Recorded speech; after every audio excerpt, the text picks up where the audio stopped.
As we approach the 25th anniversary of the Kargil war between India and Pakistan, a new memoir, Alone in the Ring, by former Army Chief General NC Vij, takes us inside some of the key milestone moments in India's national security challenges. It also looks at the security paradigm, past, present, and future. I'm Barkha Dutt, you're with the Mojo Story. On this special broadcast, we'll bring you an exclusive preview of General Vij's book, a book that covers the gamut of issues from Kargil to Operation Parakram, looks at the place of the military's perspective in policy making, especially when it comes to national security, looks at the cold start doctrine and actually explains why it is so relevant at a time when India is facing challenges not just from Pakistan, but also from China, and also raises wider and important and fundamental questions about India's defense preparedness. On this special broadcast, I want to actually welcome on the program our special guest today. Former Army Chief General NC Vij is with us. His memoirs, I think, are going to create a big stir because they're very plain spoken, they're very bluntly written, and they look at some of the most important issues of recent history. They also look ahead at India's future. Also joining me is General Hasnain, former General Officer Commanding of the 15 Corps. Welcome, sir. Always a pleasure.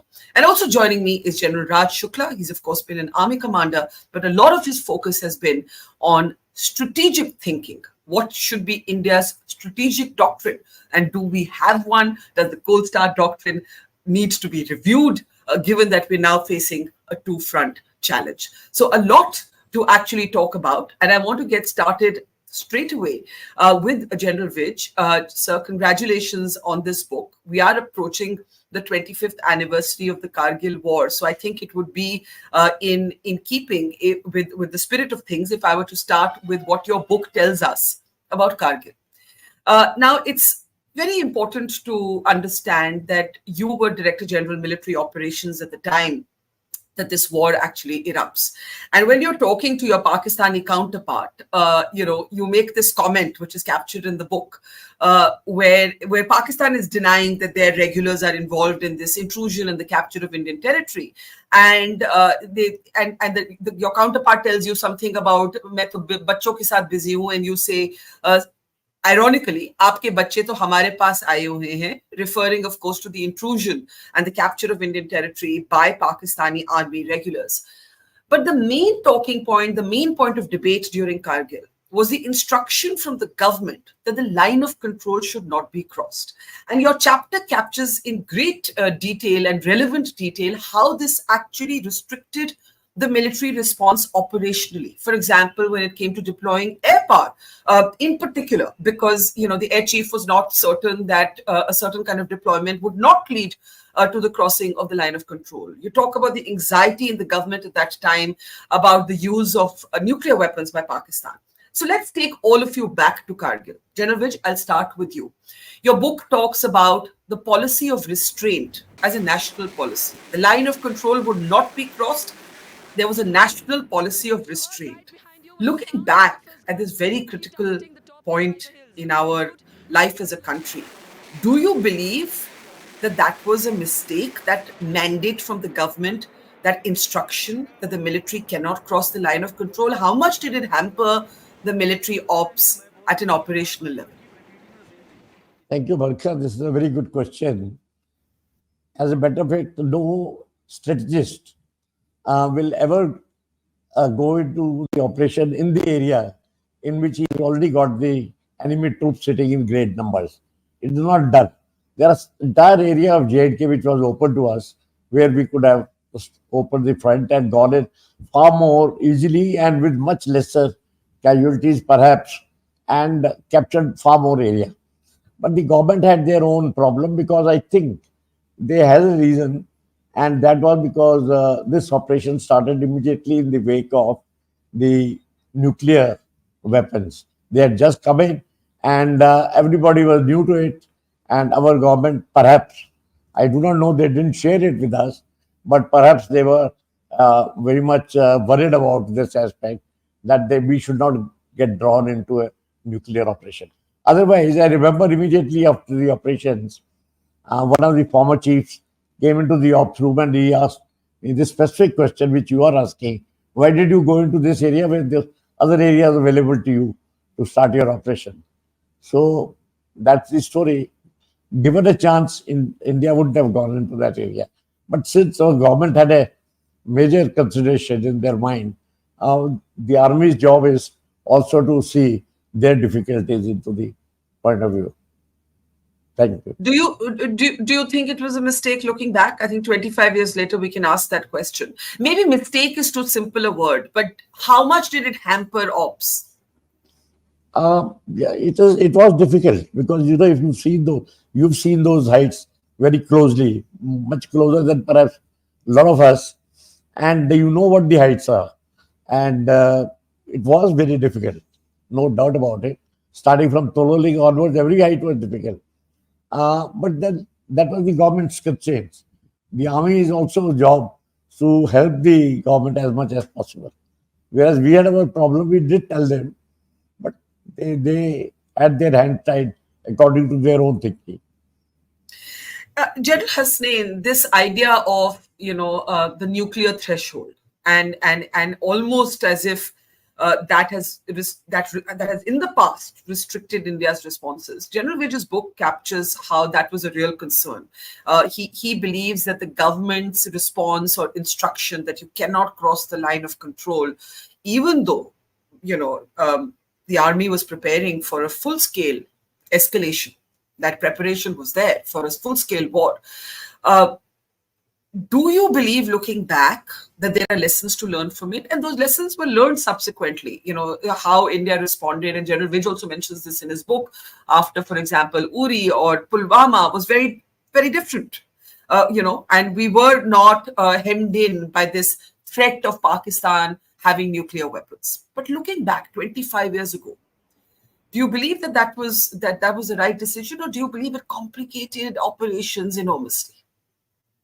Barkha, firstly, good evening and Jai Hind, and my compliments to General Vij in particular for his new book. Wonderful, of course, reading this book. We are privileged to have got the early parts, the early copies of it. As to your question, very relevant. I think in 1999, just 1 year after the whole issue of overt nuclearization came overt, the whole thing, it was difficult for anyone to imagine what exactly will be a response. A lot of people considered it, now that Pakistan has declared overtly that it has got a weapon, they will use it at any time to their advantage. Over the years, in the last 25 years, we have seen that windows have emerged. There are lots of windows well below the threshold of a nuclear response, which have emerged, which can be exploited, which was done in 2016, which was done in 2019. But that, I suppose, happens with time, that you get that kind of experience. The distinct disadvantage we suffered in 1999 by taking the decision not to cross the line of control was felt at not even the operational, but so much at the tactical level. What people do not realize, perhaps, what the military leadership could not probably explain completely, was the fact that Kargil was at a limb. And Pakistan's response itself would have taken an umpteen amount of time to be able to react to any actions that we were taking. They have to go, they're on the exterior lines. They got to go swing all around. We were right there. We could do whatever we wished at that particular time.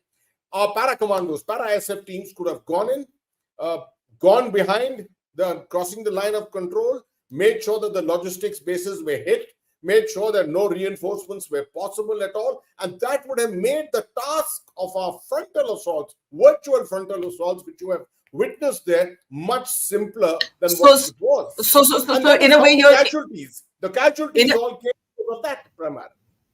In a way, you're suggesting that air power could have been used to cross the line of control, so that the retaking of Indian territory from the Pakistanis who were sitting at the heights and therefore had that one advantage because they were sitting on our territory at the heights.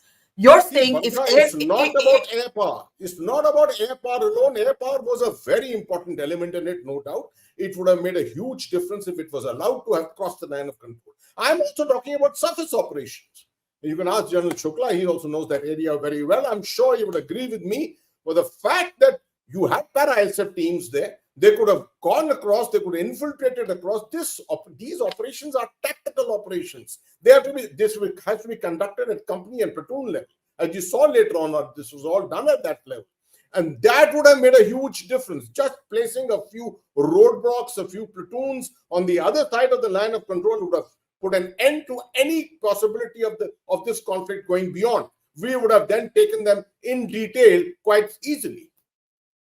Very interesting. Let me bring in General Shukla at this point. Do you agree that actually not crossing the line of control was a tactical error? It cost India tactically. Obviously, in the end, it was Op Vijay, which we are going to commemorate. It's 25 years since the anniversary. International pressure worked. Pakistan was forced to retreat for a long time. It did not even acknowledge its own soldiers that it had sent in for this operation. We'll come to that. But when you look back, and General Vij's book has spoken very in a lot of detail about what happened in that time. He was on the hotline literally as Director General Military Ops to his counterpart in Pakistan. General Shukla, your take. I think when you look back, the most polite thing you can say is that it was less than wise, excessively bashful and less than wise. And the proof of the pudding lies in Balakot.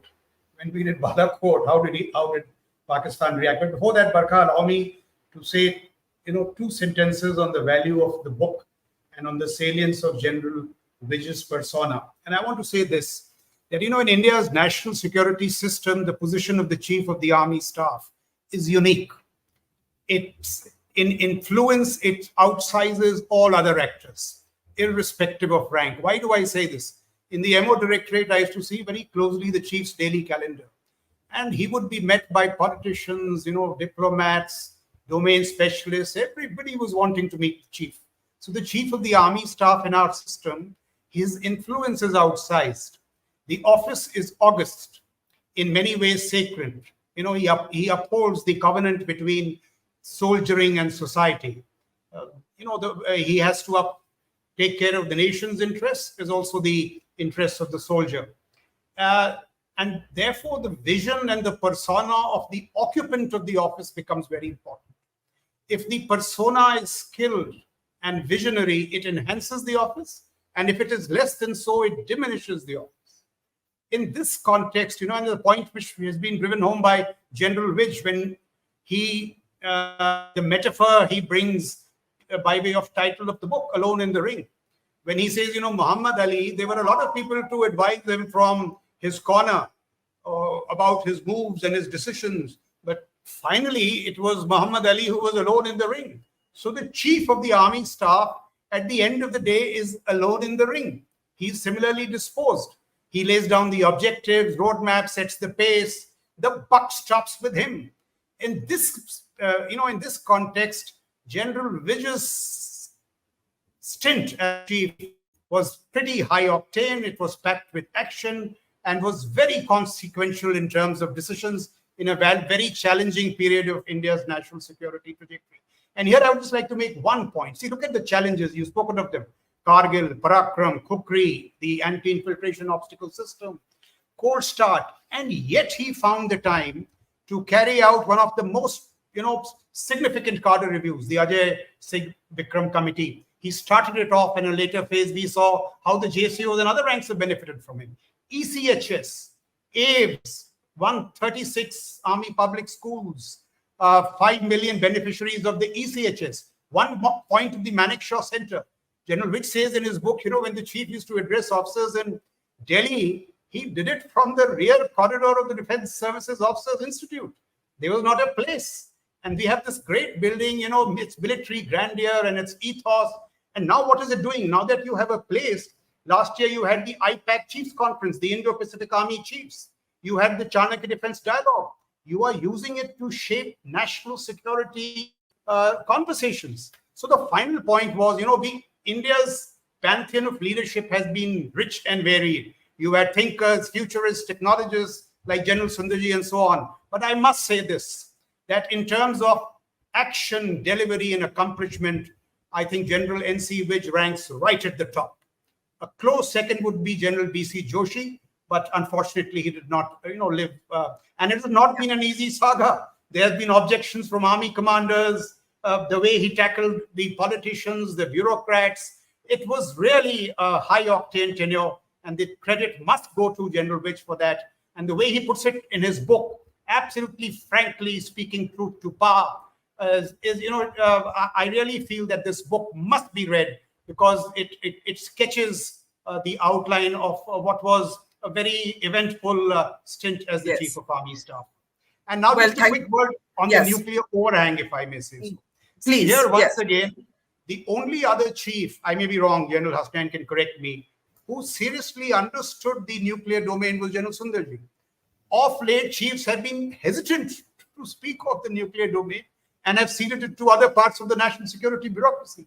And when the understanding is inadequate, it will lead to decisions of the kind that Kargil happened. I mean, Air Commander Jasjeet was arguing that if you used air power on your side of the LAC, it would be escalatory. It turns out when we struck Balakot, nothing happened. So these were, unnecessary rings we put around ourselves, and it definitely hampered our tactics and our operations, not only in Kargil, but also in Parakram. And so the last point is this. General Vij says that the nuclear doctrine must be tweaked. I say that because of the massive nuclear breakout that China is doing in terms of, postures, it's moving from NFU to launch and warning, tonnages, precisions, nuclear breakout as the Americans have described it. We really need to revisit our whole nuclear doctrine and strategy. And I would commend a wonderful piece by C. Raja Mohan a month back in the Indian Express. We really need to revisit our nuclear doctrine. We have been bashful, unnecessarily high, because nuclear and conventional operations, they converge greatly. So that's my view.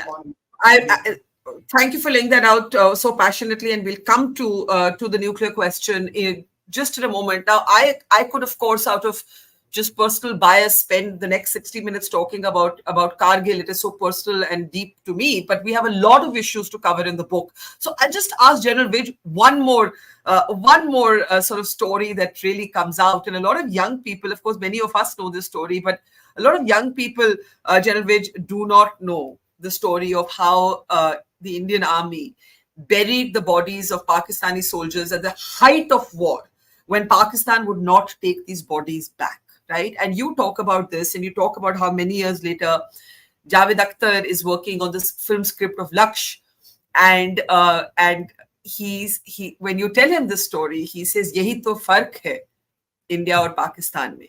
Now, I think a lot of young people will not know this story, and you must tell it. The decision of the army, not just to dispose of the bodies of their adversary, but actually to treat them like soldiers in the battlefield.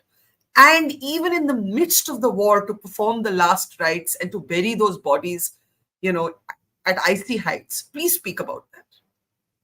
Barkha, thank you for the question. It is very important aspect because in most of the war, what was being done is disposed of the bodies, both ours and the other side.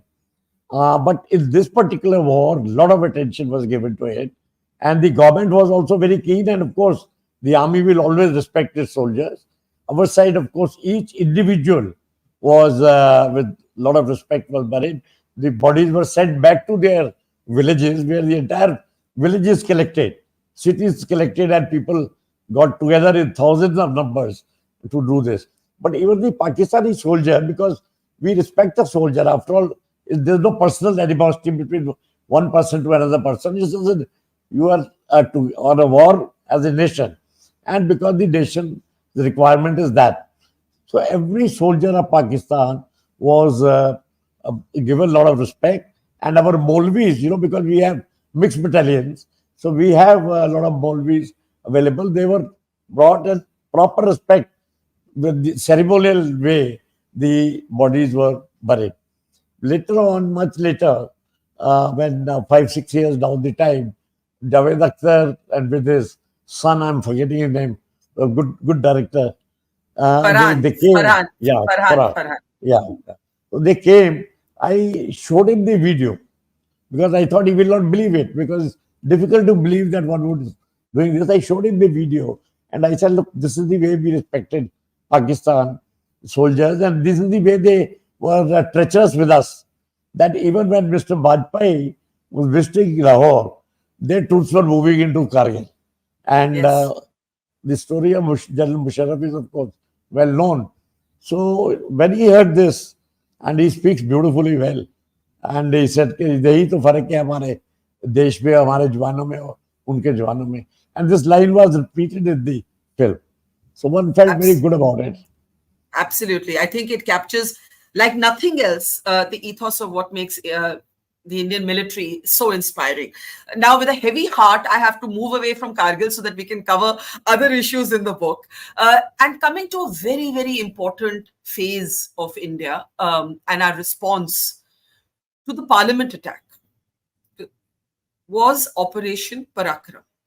Now, this, again, for people who may not know, was a massive troop mobilization. And I would say the bluntest, most, criticism-filled chapter in General Vij's book is on Op Parakram.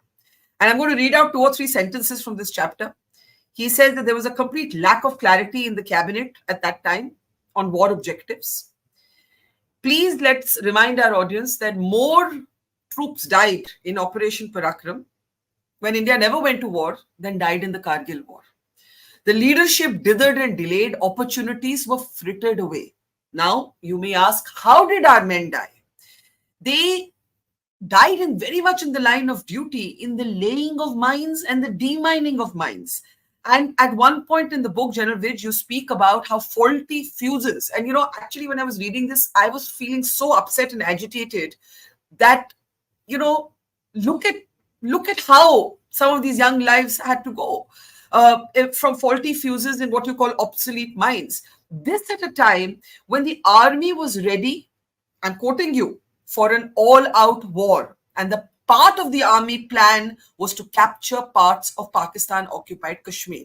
I don't think this has ever come out so specifically that the government asks for the mobilization.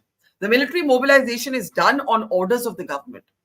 The army at that time draws up a blueprint and says, we're ready for an all-out war. We're ready to take back parts of POK. And nothing happens. There is no war. And yet we lose more men than we lost in the Kargil war. I'll start with you, General Vij, on Op Parakram and then take it to General Hasnain and Shukla. General Vij, please go ahead. You see, Barkha, when we were deployed, as a matter of fact, I must go back to the story of Mr. Vajpayee in that evening calling all the 3 chiefs for a meeting after the parliament was attacked. So General Padmanabhan was that day away from Delhi. So I, as the Vice Chief, attended the meeting, and Mr. Vajpayee, the Prime Minister, asked as to how much time will we take to deploy and teach Pakistan a lesson. And of course, we gave the timing as per what our existing doctrines were. And Air Force and Navy, of course, for 4 hours to 24 hours to 36 hours. And I said that a holding force will be deployed in the 36 hours and will be ready for the operation. But our strike force, which are deployed in the hinterland, will take time, and that will be up to 3 weeks. And that is our problem, that we cannot start our operation immediately because that will create an imbalance. But the fact is, the way the Prime Minister was serious, and Mr. Vijay Mishra was also there at that time, and there was nobody else for that meeting except 3 of us and him. And when we came out, I clearly remember a Chief Marshal Tipnis telling me, he said, look, this is the first time the government is pushing us. Otherwise, generally, it's the army which is pushing the government to start something. Anyway, we deployed, and on 13th, the meeting was held, CCS meeting. And when the chiefs asked the government as to what is our aim and objective, the reply given was that you deploy first and your objectives will be told to you. Now, that itself created a bit of a doubt in the mind. And after a few days, you started hearing the NSA talking to the DGMO mostly that time and telling him what is happening. Tell quickly, because Condoleezza Rice, he used to call her Condi, is pushing us. There's a lot of pressure from them. So that gave us a fair idea as to the government is now in a double bind because there's an international pressure on them. It carried on like this. But what is very sad is that even second time when Kaluchak was attacked, Kaluchak camp was attacked, and we lost about 24 odd families And and lots of soldiers. and many small children, because I remember And, reporting and that I remember yeah, being in Kaluchak when that terror attack happened. yeah, thanks for reminding me of that. And it's very sad that the children was killed, families were killed, and even that did not push us. But that was very sad because it was all right. There was international pressure, but after all this happened and after Kaluchak happened, I think we should have gone in and taught Pakistan a lesson. And we were in a position with all our problems of equipment and other things. We are still far too good for Pakistan to accept it. But this is how it is, the story. Let me open this up. General Hasnain, Parakram outside of military circles remains an undertold story. And that is why this is a very important chapter. And it speaks to many things. It speaks to how much say does the military leadership have in ultimate decision making. It speaks to, sending men and women to war is one thing, but to mobilize them and not have a direction is quite another thing. And General Vij contrasts it with Kargil. You may not agree that with the instruction not to cross the line of control, but there was a clear instruction. There was a clear position. Here there was no position. It was mobilized. Baad mein dekhenge. And it proved to be very costly. What are the, how do you look back at Parakram? See, Barkha, I take your mind back to 1971. 23rd of March, Operation Searchlight in Dhaka. What was happening, and the meeting which took place with Mrs. Gandhi and her cabinet committee for security with the field marshal at that time. Yeah. And exactly the reverse happened, where everyone said, "Why doesn't the army go in now?" And the field marshal said, "No, hold your horses. I've been telling you all this time. Give me ammunition, give me my equipment, give me the tanks you have not given me. Now I need time to prepare to give you a guarantee." And then he gave all the terrain considerations, the weather and the climatic conditions, and asked for 9 months. Here was a completely different situation. We had won 1971. Now we were 30 years later.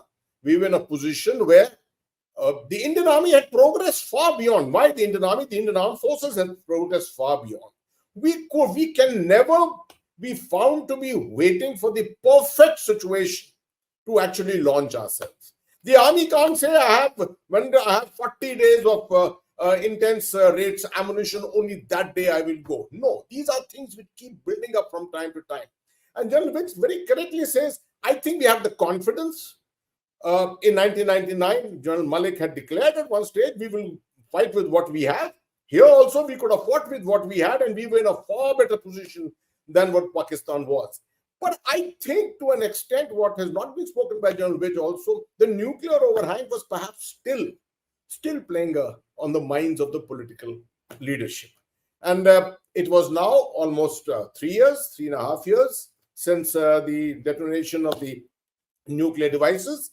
In 3.5 years, we have not really come to a nuclear policy, a doctrine, a clarified nuclear doctrine. So that overhang was still perhaps there. The other thing was the military leadership, perhaps, in explaining that our strike elements were still far behind. 21 Corps, the Corps I commanded, the Corps which General Vij commanded, would have taken 9 to 10 days to reach its battle areas. That is considered to be excessive, but then we had the pivot corps, we had the necessary resources, and things would have fetched up, and as they fetched up, they would have gone into battle. Right? So I don't foresee anything negative. At the worst, what could have happened was a stalemate. Right? But in this situation, we had to get a moral dominance that we failed to get. Somehow, we just failed to get. Yeah. And this has not been adequately explained to the public. No one has really written on this adequately to explain to the public why didn't the army go. And I think the army actually had a setback to its reputation because of that. Yeah, and that's a very important point that you make, that the army had a setback to its reputation. And that's why this chapter on Parakram is particularly important in this book, Memoirs of General Vij. General Shukla, please come in on Parakram, because it will lead us very naturally into Cold Start. And we'll come to that right after your take on Parakram. So see, the lessons from Parakram lie in certain aspects which have been brought out by General Vij in the book.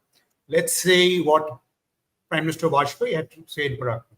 He first tells General Padmanabhan, "Aap chaliye, hum batayenge." When General Padmanabhan asks him to spell out the military mission, means mobilize and we will tell you. And later on, General Vij quotes the Prime Minister, Mr. Vajpayee, in his book, when he publicly articulates regret that he did not give orders for attacking after December, and particularly after Kaluchak. Now, this dressing up of coercive diplomacy, I think, was the handiwork of Mr. Jaswant Singh. He may not have meant ill, but the point was that, the military will mobilize, and the intention was never really to attack. It was a political face saver. And what happens now, this is the lesson that we have to learn. When your coercion is not credible, when your deterrence signals are not credible, who picks them up? The adversary military. They are sharp enough to pick it up. And so they not only knew that you were not serious about attacking, they dared to do Kaluchak. Now, this is the point, that force and diplomacy must be calibrated in our statecraft. Has that got better? Yes. Is it good enough? No.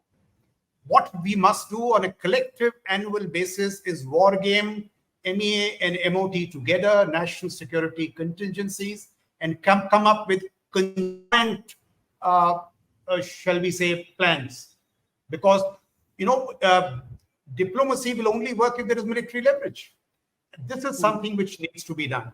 And one more point, if I, can make, the principal lesson from Parakram is that we will come to Cold Start, that we were still reacting to change. I mean, in Parakram, we discover that we are not operationally poised to execute things as well we could, and that leads to Cold Start. What should we do now in the China context? In the China context, I think we need to carefully war game the parameters of strategic deterrence. Where are we in terms of unmanned long-range precision? Look at what's happening all over the world, missiles, drones. Where are we in terms of AD upgrades? Or else, like in Parakram, we will either not radiate strong enough deterrence signatures, or we will end up fighting for the last war. So these are the actual lessons to be learned, both from Parakram and Cold Start. So let's come to Cold Start. If we can actually change our excerpts. Just one second, General Shukla. I want you to build up on Cold Start, right? Now, India's Cold Start doctrine remained unacknowledged for many years. I think General Rawat was the first to actually acknowledge that there is a Cold Start doctrine. General Vij's book talks very interestingly about how over several years, 10 military exercises were actually conducted to test it, to tweak it, to establish it, to practice it, and so on. What is Cold Start? Very simply, it is a doctrine that allows for the quick deployment of troops on the western border within days, so as to not be hampered in the way that we were in Kargil, if Kargil had led to a full-blown war, or in Parakram, where mobilization took as long as it did, and then there was no war. I'll start with you, General Shukla, and then I'll come to General Vij and General Hasnain. Cold Start. If you had to explain India's Cold Start doctrine and its application today, and the integrated battle groups at the heart of Cold Start, how have we done so far on keeping this doctrine agile? See, the Cold Start worked. Once it was put into effect, it worked very well. And I can tell you, I commanded 10 Corps when Balakot happened.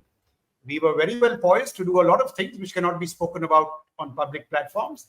And the adversary knew it very well.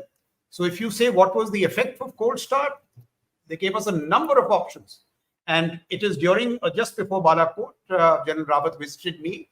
And I'm sure he visited many other corps, and we had definite options. So we were far well prepared. But what Cold Start actually did, and I think you referred to it, it was, we found during Parakram that the pace of mobilization of our strike corps was not good enough. And there was considerable potential within the holding corps which could be unlocked. And that was done, and the holding corps were far better poised. The strike corps also, they were organized and moved around a little bit to make sure that the credibility of our attack became better. This was precisely what was missing in Parakram. And we did it a little later. And that brings me to the other point that, the only point of studying history is that if you learn for it and prepare from the future. So when we study Parakram and we study Cold Start, we must now revalidate the lessons in terms of the China contingency and not wait for a China problem to occur and then do another. So that would be the most valuable lessons. But my short answer to your point is that Cold Start also got the Pakistanis worried in many ways, and at least the deterrence, along the IB where the Cold Start doctrine was to be executed was considerable. And the Pakis did get worried. So the Cold Start from the point of initiation to the point of maturation, which is around the time of Balakot, when I last saw it, was in pretty good shape. And the message had gone across to the Pakis. General Vij, your book talks about how it was not acknowledged as a doctrine. And that's obvious. It was a new way of thinking. It was a new military approach. It was a new sort of war gaming, and there was no need to acknowledge it. But General Rawat actually went public with it, right? What did you think of that? The fact that it was after many years of being not disavowed exactly, but never acknowledged officially, it was finally acknowledged officially as our way of military thinking or preparedness. Yes, by that time, I think a lot of time had passed between me and General Rawat, and it really perhaps wouldn't have made any difference. And he also didn't speak in very clear terms, but he gave away the idea. But in between, what had happened was that we had carried out 10 exercises to test the concept. Because in the army, it is customary that when you think of a new idea, you try and test it on the ground. Because ground and the ops room are two different things. And we started with the exercise Divyasta and finished the last exercise with the name Yodha Shakti. Till that time, we did really openly talked about it when Pakistan had sanctioned. And they also did a series of exercises, 6 exercises, Azme No, that is mean new resolve. And they had started worrying about our strike corps and how we can go deeper into their area. And they had thought that perhaps the only way to stop the Indian Army onslaught by the strike corps is by trying the tactical nuclear weapons. And that created even a further problem for us, because even for reaction to an insurgency and Proxima operation, Indian Army was put under restraint or kept under restraint so that there is no nuclear reaction from the Pakistani side. So even for the conventional operation, we felt somewhat restricted. I want to take this last point to General Hasnain, because one of the things you write in your chapter on Cold Start, and if we can go to the last slide, is that although India has a no first use doctrine when it comes to our nuclear weapons, General Hasnain, General Vij argues that he wants a slight modification to that doctrine. And he says that modification is that India must have the right to preempt an imminent Pakistan nuclear strike. So although we are committed to no first use, General Vij in his book argues that that cannot apply. That cannot apply to a situation where there is knowledge of an imminent Pakistan nuclear strike. Your take, sir. Barkha, first let me just say briefly what is Cold Start, and another terminology which has not entered into our discussion so far. It's a question of semantics and nothing more than that. Proactive strategy. The Indian Army preferred to call it proactive strategy all these years until General Rawat came back again and spoke about Cold Start. There was no major difference. I've discussed this issue with a lot of Pakistani generals on track 2 also. And I can tell you it had Pakistan by its throat. If you remember, General Musharraf once wrote that he had the Indian Army by its throat in Kargil. I think the Indian Army had them by their throat as far as the Cold Start doctrine or proactive strategy was concerned. An effect of that was that the Pakistan Army started moving its formations forward. As it is, Pakistan has got a major advantage that its cantonments are so close by. Lahore has got 2 divisions located within Lahore, a corps headquarters and 2 divisions with all its artillery is located inside Lahore. India doesn't have that luxury. we've got our cantonments and our formations kept back slightly in depth, and they take their time to mobilize. This is something that the public has to be made to understand. But we have taken our necessary measures. The corps I commanded, the corps General Vij commanded, that itself, you've had lots of changes of locations, etc. And we are in a far, far better position today to respond. The principle simply is you don't have to have the entire war machine on the border before you start assaulting. Everything happens. People go as they come. That is what you have to get used to in a cold start or a proactive strategy. This is what the IBGs or the integrated battle groups are all about. Let them go. Let them go. Initially, they will have smaller forces of Pakistan to respond to. As the Pakistani forces build up, so do yours. You look for openings, you look for tactical maneuvers by which you create the conditions for your occupation of ground. To come to your specific question on the doctrine, the nuclear doctrine, I am firmly of the belief, Barkha, you may give out any doctrine. What prevents you from overturning the doctrine on the day when you want to go to war? These doctrines are not meant for anything else. I mean, these are for your planning purposes. This is for your political community, for your nation to be prepared with, you have a certain type of thinking, etc. But I personally strongly feel doctrines can also be used for deception. And the moment you find a threat which is exuding in front of you, you change your policy. You don't have to take sanctions from the United States of America to change your policies.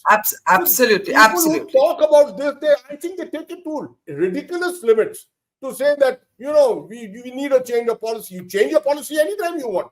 Have a steady policy and the flexibility to maneuver with that policy based on the situations.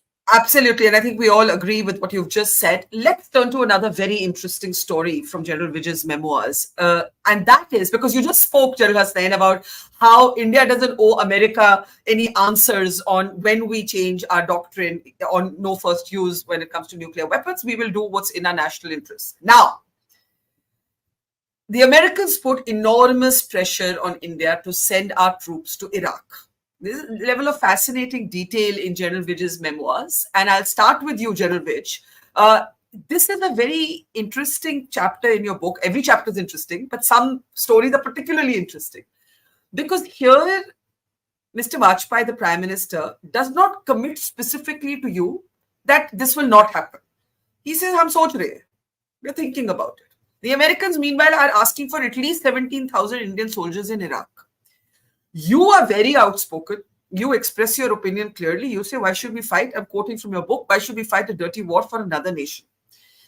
You then get concerned because the Americans seem to be building up momentum. They're sending delegates. Meetings are taking place to sort out details. You start writing letters where you actually question or you make your position very clear that this should not happen. And in your book, you say that you tried to, find those letters and you could not find those letters.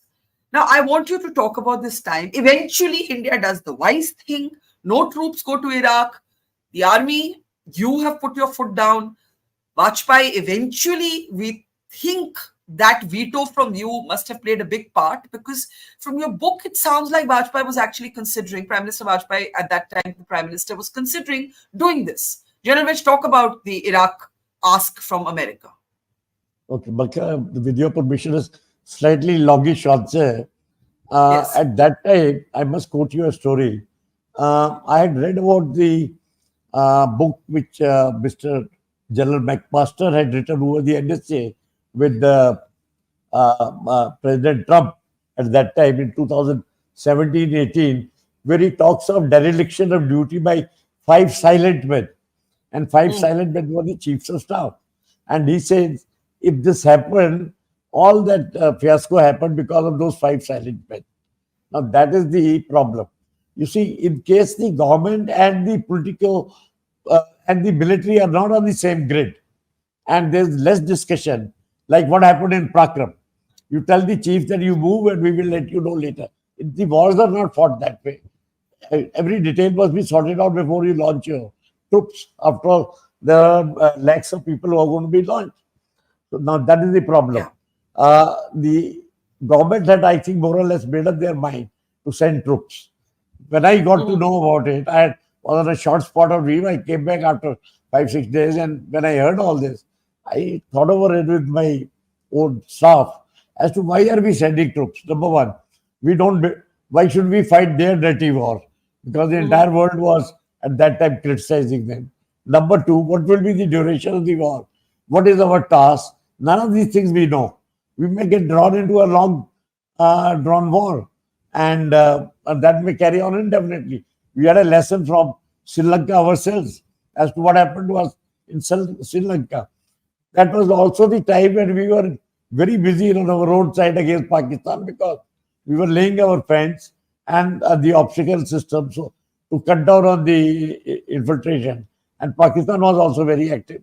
So under no circumstances we were in a position to send troops to Iraq. And why should we will be called mercenary that we are being paid because we are fighting under their flag, not under our flag.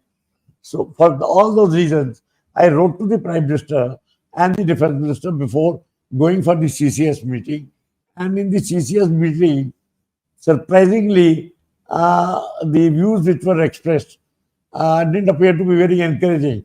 People were very keen. In the end, I must say to the Prime Minister's credit, all that he said was one word, Chintan Karenge. And Mr. Vajpayee spoke very little. And Chintan Karenge meant perhaps, I felt that he is perhaps more or less convinced that we should not go in there. Now, whether that happened that way or not, I really have no way to know. But Yes. to me, it appears that we have played some part. But the fact is, why should it not be discussed with the army in detail? Army means the three services in detail as to what does the government want to do. They can't just give an order to you that do this. Then if that is going to be the story, then things are not going to work out well. That's very bluntly said, and you were anything but like the five silent men. Because we have just 5 minutes left, and I have another very important story to cover. General Shukla, I'll start with you. Quick take on what is at the essence of this Iraq argument. Is General Vij making a broader point? You can't take a decision on our behalf without consulting us, discussing it with us, getting us on board. General Shukla? So I think, General Vij had that rare ability to do two things: speak truth to power, but he also had a well-honed political instinct. And I just, like to give you two examples from the book. One is his, great powers of garnering consent and advocating the army's cause. So the anti-infiltration obstacle system, which we haven't had time to discuss, and which was a game changer in the context of infiltration. Everybody opposed him, from the vice chief to the DGMO. Somebody like General Nanavati, a very celebrated and respected soldier, he opposed it. And but today, everybody acknowledges the immense benefits of the AIOS. So when you have to get change, you need courage. Also look at the grace of General Nanavati. Despite opposing it initially, in a later book, he says that it was a game-changing decision. But I mean, the ability to garner consensus and General Vij's power with advocacy, this A.D. Singh committee report. So I think on the day of the book release, General Vij tells Mr. Pranab Mukherjee that, I have got relieved of a great pressure because I owed this to my men. And Mr. Mukherjee says, as a matter of fact, I am relieved because you were reminding me virtually every second day. It was me who was under pressure. So this great passion and advocacy which General Vij had. So both these qualities, speaking truth to power and a well-honed political instinct, which is distinct from politicality. It is a political but a well-honed political instinct. I think these were two attributes of General which we need to admire and emulate. And they also come out wonderfully well in the book. With that, I'll have to take your lead, Barkha. Okay. Thanks, General Shukla. We'll let you go. General Hasnain, let's bring you in at this point on the Iraq and the troops question. Go ahead, sir. See, Barkha, I must admit one thing which perhaps General Vij also doesn't know, that if this decision had been positive, the man most affected would have been me. Why? Because when the MS, the Military Secretary General Mahesh Vij, came back after discussing this with General Nirmal Vij, he called me. I was his Colonel MS policy, and he said, "You be prepared to go to Iraq. as the commander of the 1st Brigade, which will go there.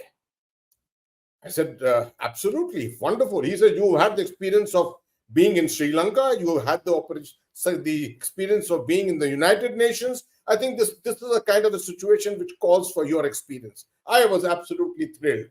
But later I realized what a sound decision General Vij had made.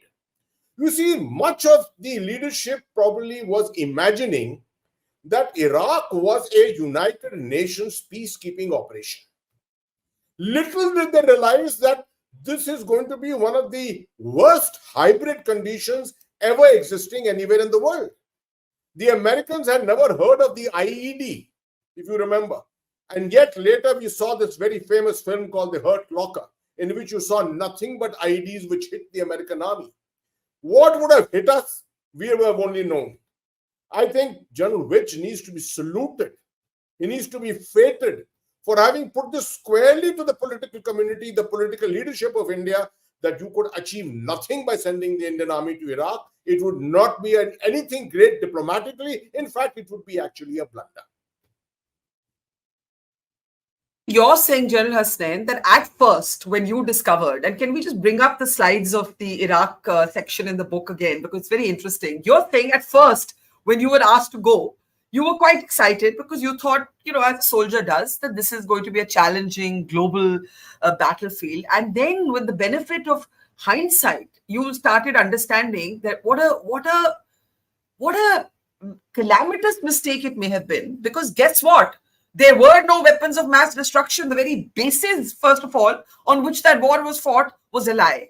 Secondly, why should, as General Vij says, the Indian troops fight under any other flag except either India's or the United Nations when it comes to peacekeeping? Absolutely. And the rules of engagement would have been completely alien to us. Yes. Fighting under that kind of a flag, the rules of engagement would have been completely alien. The Indian army under the UN flag fights very differently. You saw it in Somalia, you saw it in Cambodia, everywhere. We went in limited operations. We carried out a huge amount of winning hearts and minds. That's how the Indian army always functions everywhere, in these limited kind of operations. The Americans didn't do it. The British didn't do it. There was no question of hearts and minds in Iraq. The Indian army would have been at odds with everyone there, fighting a war which was completely alien to it. Absolutely. And in a similar vein, and that takes us to the last section of the book that we have time to discuss. And if we can move to that now. What happened when a different prime minister, now we've seen what happens in the conversations between Atal Bihari Vajpayee and General Vij, but General Vij also has a conversation with Dr. Manmohan Singh. When Dr. Manmohan Singh says to General Vij, at a time when they're discussing a possible pullback in the Siachen glacier, you are being very hawkish, General. Now, I'm going to let General Vij tell this story. Eventually, again, the political establishment pays heed to General Vij's veto. General Vij, tell us the story. Basically, the UPA government was considering readjusting or pulling back in the Siachen glacier as a sort of forward movement with Pakistan. And you absolutely put your foot down. And Prime Minister Manmohan Singh, Prime Minister at the time, said to you, you're being very hawkish, General. Now I'll let you tell the rest of the story. Yeah. After we told the new government, they had just come in, that it will be a big mistake to agree to the Pakistani proposal to move back by the same distance as them.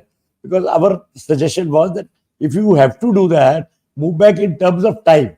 What takes us 2 days to cover will take them 2 hours to cover. So it was, in no way it was acceptable.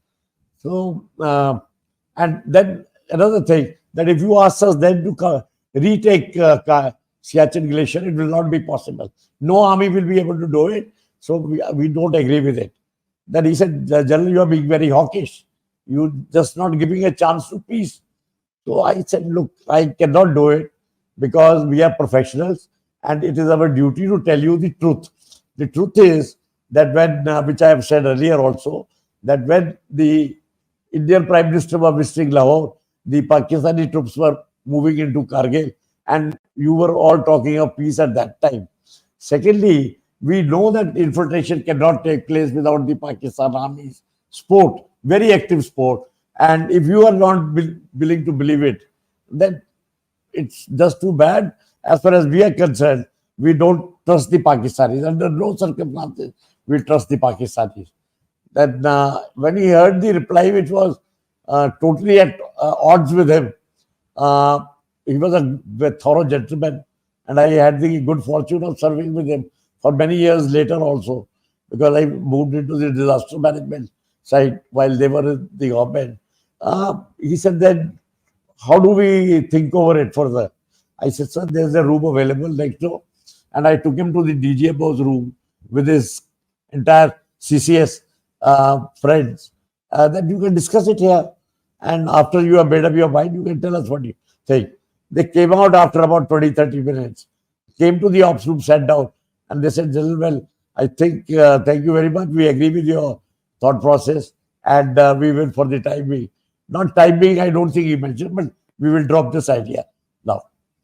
So that's how it went. Yes, but I was really surprised to hear General Dr. Manmohan Singh using the word hawkish. I didn't think that he will be so strong in his expression, because he was not built that way. Yes, I think like so many other elected leaders, every leader has dreamt at some point, even Prime Minister Modi, that there is a possibility of peace with Pakistan till they encounter the structural problems of Pakistan's deep state and its backing of a proxy war. And, so many of our doctrines have had to adapt to that reality. General Hasnain, I'll give you the last word. There's so much that we can go on talking, but, let me give you the last word. The Siachen story, the Iraq story, so many nuggets, they all come down to, I think, the essential question, the place of the military in decision-making. That is actually what it all comes down to, right? I want you to take a last word on that. See, Barkha, I don't think there's a better example than Siachen to actually exemplify General Vij's ability to do long-term perspective thinking. See what has happened in Siachen. Yeah. You see, if the ceasefire had come, or ceasefire was there, if we had withdrawn from there, imagine what happened in 2020 at DBO. Daulat Beg Oldie. How far is Daulat Beg? I mean, most people in India never look at a map. You are hardly far from the Karakoram Pass. Daulat Beg Oldie to the base camp and to the glacier is hardly a distance, right? So the question is that if you leave Siachen and you at some stage progressively had decided to come down completely to the base camp and below, I can prove it to anyone on a map that you could not hold the Nubra Valley. If you could not hold the Nubra Valley, you could not have held Pangong Tso all the way to Pangong Tso. This entire area, India would have to rest its defenses on the Ladakh range. That meant only one mountain range between Leh and the Chinese on the other side. It's that deep that the decision of General Vij was really. And it takes ground knowledge, it needs map knowledge to deeply understand this. I once again say, General Vij, in fact, I'm one of those people who went up to him many years ago after I retired, and I told him, sir, you do not understand your own decision making. You have not actually, no one has projected that what you did in those 6 years from 99 as GGMO, Vice Chief, those 6 years, what you did, not many people in this country could have ever done. Not many chiefs have ever done since then or even before that. And therefore, at the end of the day, I just wish to salute General Vij. I had never served with him personally, except when he was chief. I was in the MS branch. Otherwise, thereafter, I have developed a very close rapport with him, and I just keep marveling at the manner in which he could take his decisions at that time. Well, I think that is the perfect note to end this conversation on, because the book, in many ways, it's a very self-effacing book. It doesn't blow any trumpets, but it tells you all of these stories that today's generation may not even remember. Today, look at the Americans wrestling with their own domestic problems, their own domestic terrorism at a time, behaving almost like global overlords, saying, send your men to fight our battle. And that the fact that General Vij said no to that he vetoed a pullback in Siachen, the mistakes made in Parakram by by the political leadership. All of these stories need to be told. They need to be told so that we learn from them. That is, mistakes will happen, but we have to learn from them. So for anyone interested in not just military matters, but in India's security as a country, India's past, present, and future, do read General Vij's memoirs, Alone in the Ring, General Vij, General Hasnain, and earlier to General Shukla. Thank you. Thank you, and giving me the honor. I mean, there are hundreds of lieutenant generals retired in the Indian Army, but General Vij gave me the honor. I'm actually really in seventh heaven, absolutely, because of that. Anta, you are a professional. You are a professional, and you are our now speaker in the media. So but because. But look at Barkha, the way she's conducted the program, the defense all over the border. The way she's picked up everything in perspective and put it together. It's not easy doing this in 50 minutes, this kind of thing. Thank you, That's sir. why we came to you. Thank you, sir. It's an honor, sir.